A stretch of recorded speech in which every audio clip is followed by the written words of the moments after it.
and good afternoon to everyone online once more. Let me begin by expressing gratitude for having been invited to this interaction and for the honor of being on the same platform with Madam Rachel and Mr. Martin Kalunda Banda. As Mr. Banda was speaking, a lot of thoughts were going through my head. I equally thought of the principle of Ubuntu, of I am because we are, the need for collective effort, and also a saying by someone who once said, you only find yourself when you lose yourself in the service of others. And I think that is the paradox of living a fulfilled life. In my discussion this afternoon, I must admit it's a daunting task to talk about an icon or a man as great as Nelson Mandela, and to do so in about 15 minutes. But on this special day, I will try to look at Mr. Mandela and see how I can discuss him befittingly and honor his memory as a man of peace.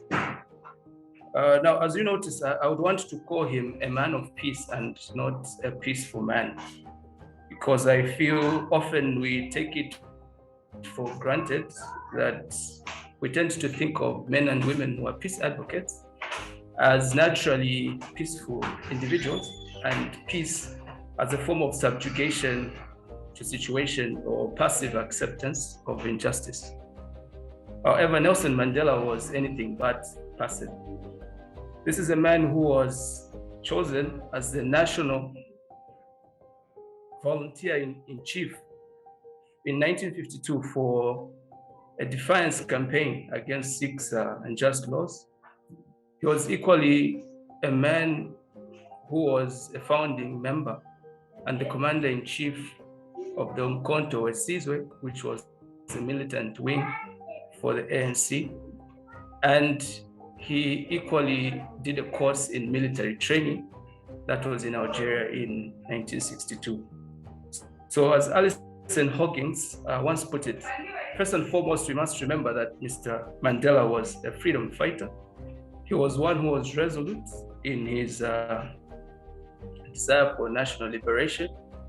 He was of unwavering determination in his desire for freedom, and he was, of course, uncompromising in his demand for justice. So when Mr. Mandela was released from prison after 27 years, he had a choice to make.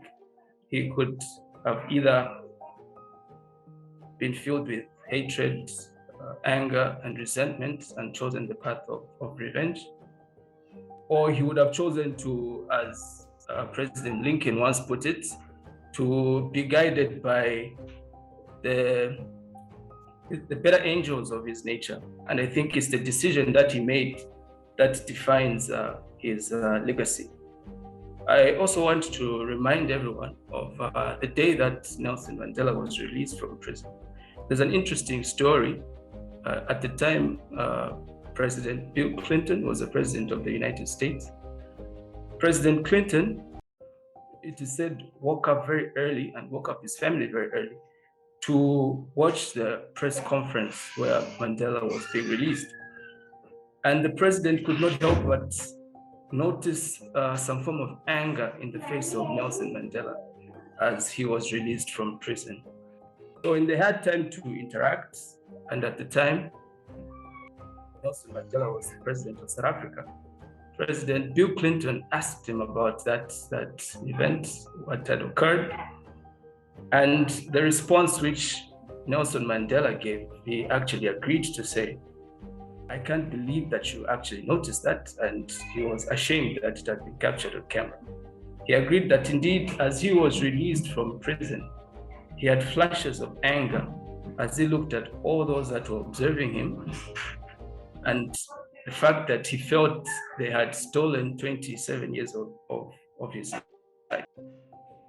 Now, fortunately, when he was still in prison, he had the opportunity of joining a Bible study, which was conducted by, I think, one of the sons to the prison guards.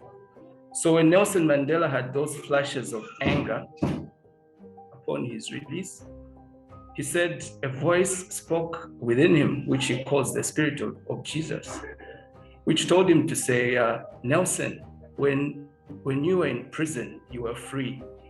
Now that you are a free man, do not become a prisoner. So what that teaches us is that it reminds us that Mandela was a person who had a choice to make. And that choice he made was important not only for him as an individual or for the times that he was living in, but it was equally important for posterity.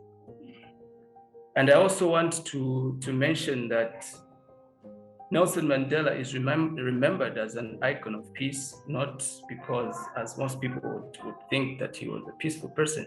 He was a freedom fighter. He was a militant man.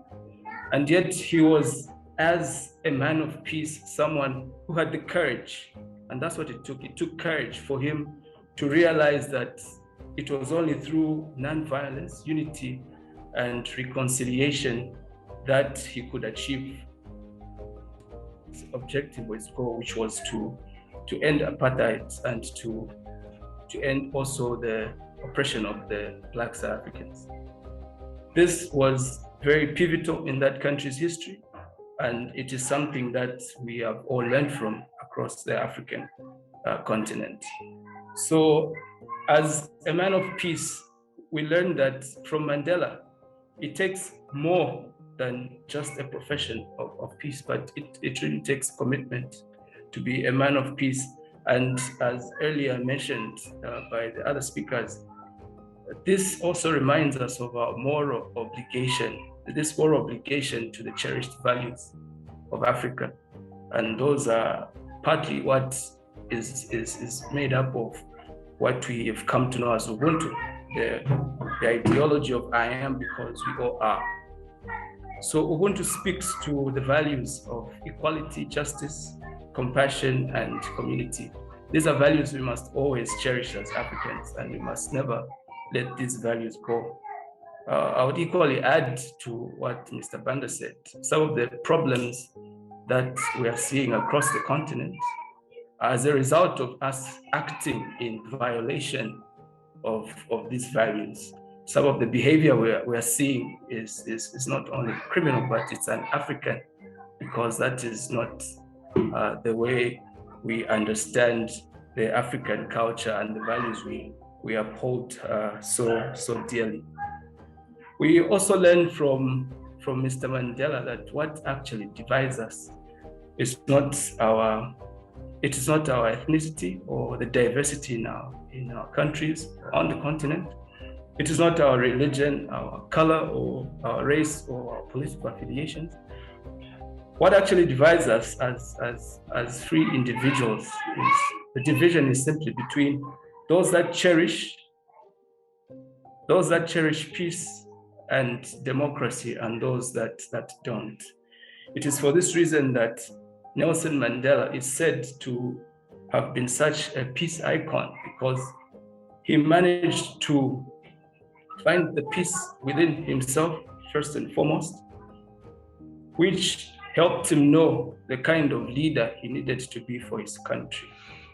In trying to echo this point, I'm reminded of the words of the former UN Secretary General Ban Ki-moon, who equally said, Nelson Mandela showed us and the world what we could do, showed the world what is possible and what is within us if we actually believe, dream, and we actually work together.